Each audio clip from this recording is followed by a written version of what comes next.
Tabei गुजरे हैं, सुलेमान इब्न यसार बहुत बड़े ताबई गुजरे हैं, इनकी बुराई किसी ने हाकिम वक्त खलीफे वक्त से कर दी और कहा खलीफे वक्त से कि सुलेमान तुम्हें बहुत बुरा भला कहता है। खलीफा को गुस्सा आ गया और सुलेमान इब्न यसार को बुलाया, इधर आओ। जी क्या बात है? सुना है मैंने कि तुम पीठ के पीछे मेरी बुराई करते हो, तुम लोगों के सामने मेरी नफरत फैलाते हो, तुम गीबत करते हो मेरी। सुलेमान इब्न यसार कहते हैं कि आपको जिसने भी बताया है गलत बताया है, जिसने भी खबर दी वो गलत खबर दी। जो चीज़ बताना चाहता हूँ वो सुनिए। सुलेमान इब्न यसार ताबई हैं और बादशाह वक्त से क्या कह रहे हैं, खलीफा से क्या कह रहे हैं, आपको जिसने भी खबर दी गलत, चापलूस है वो आपका, आपकी नज़रों में महबूब बनना चाहता है, आपकी नज़रों में अच्छा बनना चाहता है, इसलिए उसने मेरी बुराई आपसे की है। बादशाह क्या कहता है? खलीफा क्या कहता है? खलीफा ने कहा, सुलेमान ऐसे आदमी ने मुझे बताया है जो बहुत बड़ा मुत्तकी और परहेजगार है, जिसकी फजर की नमाज की जमात कभी नहीं छूटती और जो तहज्जुद कभी नहीं छोड़ता। तहज्जुद गुजार आदमी फजर की नमाज में वक्त से पहले पहुंचता है, बरसें गुजर गई, कई सालें गुजर गई, उसकी फजर की नमाज की तकबीर ऊला पहली तकबीर भी नहीं छूटी है। इतने मुत्तकी और परहेजगार आदमी ने मुझे बताया है कि तुम मेरी बुराई करते हो लोगों से। सुलेमान इब्न यसार मुस्कुराते हैं और जाने लगते हैं। खलीफा ने कहा, बगैर जवाब दिए हुए तुम नहीं जा सकते हो। आए सुलेमान, बहुत बड़े मुत्तकी और परहेजगार आदमी ने मुझे बताया है, तहज्जुद गुजार और फजर की नमाज को पाबंदी से पढ़ने वाले आदमी ने मुझे बताया है, मुत्तकी आदमी ने बताया है कि तुम मेरी बुराई करते हो। मैंने आज तक उसको झूठ बोलते हुए नहीं देखा, बड़ा मुत्तकी आदमी है वो, हम उसका नाम नहीं लेना चाहते हैं, लेकिन जिसने भी तुम्हारे बारे में मुझे खबर दी है वो बहुत नेक है, बहुत मुत्तकी है। सुलेमान इब्न यसार दोबारा मुस्कुराते हैं और कहते हैं, खलीफे वक्त आए खलीफतुल मोमिनीन, आपकी नज़र में अगर कोई मुत्तकी है तो बना रहे, लेकिन मेरी नज़र में वो मुत्तकी नहीं हो सकता है। मैंने जनाब मोहम्मद रसूलुल्लाह सल्लल्लाहु अलैहि वसल्लम को ये फरमाते हुए सुना है, पीठ के पीछे बुराई करने वाला कभी मुत्तकी नहीं हो सकता है, कभी परहेजगार नहीं हो सकता है। जिसने मेरे पीठ के पीछे मेरी बुराई आपसे की और कहा कि मैं तुम्हें बुरा भला कहता हूँ, वो मुत्तकी कैसे हो सकता है? मैंने अल्लाह के नबी सल्लल्लाहु अलैहि वसल्लम की ज़बान से सुना है, चुगलखोर कभी मुत्तकी नहीं हो सकता है, परहेजगार कभी चुगलखोर गीबत करने वाला चुगलखोर कभी जन्नत के अंदर दाखिल नहीं होगा। ला यदखुलुल जन्नत क़त्तात, चुगली करने वाला, पीठ के पीछे बुराई करने वाला कभी जन्नत में दाखिल नहीं होगा। जिसने मेरी बुराई पीठ के पीछे की है, जब वो जन्नती ही नहीं है तो हम उसको मुत्तकी कैसे मान लें? पीठ के पीछे बुराई करने वाला चुगलखोर कभी मुत्तकी नहीं हो सकता। सुलेमान इब्न यसार ने जब ये हदीस सुनाई तो खलीफा कहने लगा, आए सुलेमान, आज तुमने मेरी आंखें खोल दी हैं, तुम ठीक ही कह रहे हो। जो आदमी तुम्हारे गैर मौजूदगी में तुम्हारी बुराई मुझसे कर रहा हो, मेरी नज़र में अच्छा बनने के लिए वो मुत्तकी कैसे हो जाएगा? जाओ। इस वाक़े से क्या पता चला? चाहे कितनी नमाजें पढ़ लो, चाहे कितनी तहज्जुद पढ़ लो, चाहे कितनी फजर की नमाज पहली सफ में जाकर पढ़ने लगो, अगर किसी की गीबत करते हो तो गीबत करने वाला जन्नत में, चुगली करने वाला जन्नत में नहीं जाएगा। हदीस है, ला यदखुलुल जन्नत क़त्तात, चुगलखोर जन्नत में दाखिल नहीं होगा। ये हदीस है बुखारी शरीफ की। जन्नत में जाने वाला जो जाएगा वो चुगलखोर होगा, वो जन्नत में नहीं जाएगा। पीठ के पीछे चुगली करने वाला जन्नती नहीं है। ये कितना बड़ा नमाजी था, कितना बड़ा तहज्जुद गुजार था, सालें गुजर गई, फजर की नमाज की पहली तकबीर नहीं छूटी, लेकिन हजरत सुलेमान इब्न यसार ने झटके में कह दिया। आप उसको मुत्तकी मानते रहिए। अल्लाह के रसूल फरमाते हैं कि चुगलखोर जन्नत में नहीं जाएगा। पीठ के पीछे मेरी बुराई करने वाला मुत्तकी कैसे हो सकता है? जिसने जन्नती न देखा हो देख ले, ये जा रहा है। आइए एक दुआ है, जलसों में यही सब सीखने तो आते हो ना। एक दुआ सिखला रहा हूँ तुम्हें, और इस दुआ को अपना मामूल बना लो।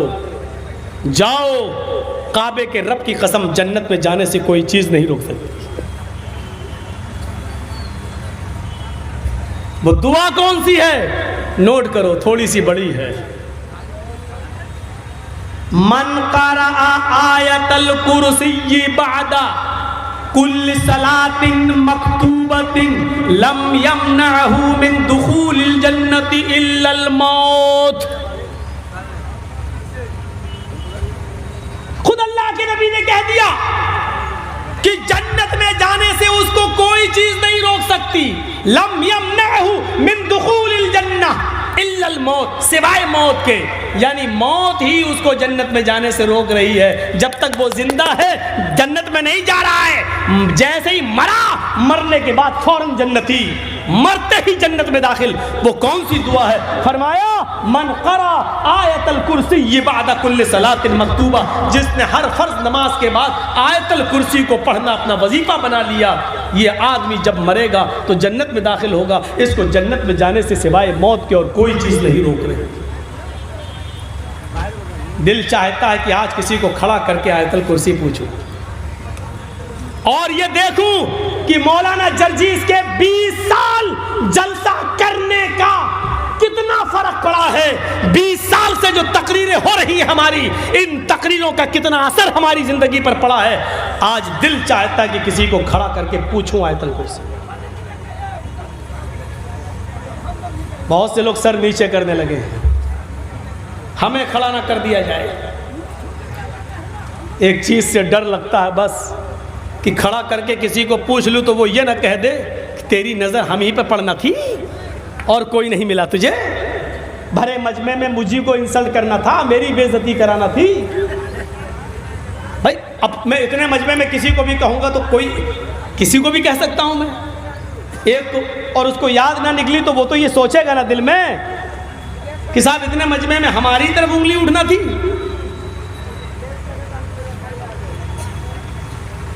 इसलिए डरता हूं कि बेचारा ये ना कह दे और कल फोन पे गाली ना देने लगे, तूने हमारी इंसल्ट कर दी सबके सामने, कितना बड़ा मौलवी है तू।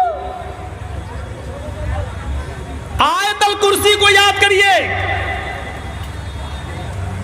और याद ना हो तो इन मदरसे में पढ़ने वाले हाफिजों से इबरत हासिल करो, जो इतनी मोटी किताब पूरा कुरान अपने सीने में बिना देखे हिफ्ज कर लेते हैं। तुम एक आयत याद नहीं कर सकते हो। लंबी आयत है तो क्या हुआ, जो पूरा कुरान याद हो सकता है तो एक आयत याद क्यों नहीं हो सकती हमसे। मन क़रा आयतल कुर्सी बाद कुल्ल सलातिन मक्तूबा, जिसने फर्ज नमाज के बाद आयतल कुर्सी पढ़ना शुरू किया। अब आयतल कुर्सी पढ़ने से ही जन्नत थोड़ी मिल जाएगी। आयतल कुर्सी को शर्त के साथ बयान किया, फर्ज नमाज के बाद जिसने पढ़ना अपना वजीफा बनाया। तो आयतल कुर्सी को पढ़ने का मतलब क्या है? अल्लाह ताला के नबी चाहते हैं कि वो आदमी पांचों वक्त नमाजी भी बन जाए, क्योंकि फर्ज नमाज के बाद पढ़ना है तो पांचों टाइम की फर्ज नमाज पढ़ो और पांचों टाइम ये आयतल कुर्सी भी पढ़ो।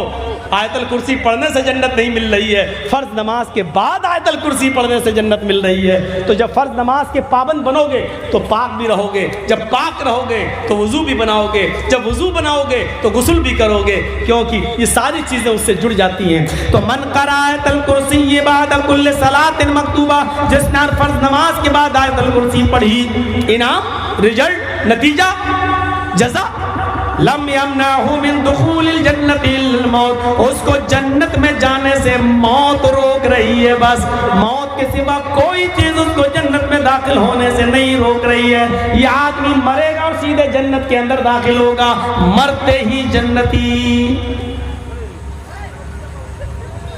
आओ, एक तो लंबी दुआ बता दी आयतल कुर्सी, एक बहुत छोटी बता देता हूं, बहुत छोटी, और मैं समझता हूं कि वो सबको याद होगी। मैं भरे मजमे में कह रहा हूं, ये ऐसी दुआ है जो अगर ये भी किसी को याद नहीं है तो मैं समझता हूं कि उसका इस दुनिया में जिंदा रहने का हक ही नहीं। क्यों जिंदा? बहुत छोटी सी दुआ, सबको याद होगी। और वो छोटी सी दुआ ज़रूर है, लेकिन है क्या? अला दुल्लुकुम अला कंज़िम मिन कुनूज़िल जन्नह क़ालू बला या रसूल अल्लाह। अल्लाह के नबी कहते हैं, अय मेरे सहाबियों, क्या मैं तुम्हें जन्नत के ख़जानों में से ख़जाना न दे दूँ? जन्नत की प्रॉपर्टी में से एक प्रॉपर्टी न दे दूँ? जन्नत के ख़जानों में से एक बड़ा ख़जाना न दे दूँ? झाड़ू रखने के बराबर भी अगर जगह मिल जाए जन्नत में हमें और आपको, तो समझ लो कि बहुत कुछ मिल गया। लेकिन अल्लाह के नबी कह रहे हैं, क्या मैं तुम्हें जन्नत के ख़जानों में से एक बहुत बड़ा ख़जाना ना बता दूं? सहाबा ने कहा, क्यों नहीं? अय अल्लाह के नबी बताओ, क्या है वो जन्नत के ख़जानों में से बड़ा ख़जाना? अल्लाह के नबी फरमाते हैं, कुल ला हौला वला कुव्वता इल्ला बिल्लाह। ये किसको याद नहीं है? ला हौला वला कुव्वता इल्ला बिल्लाह।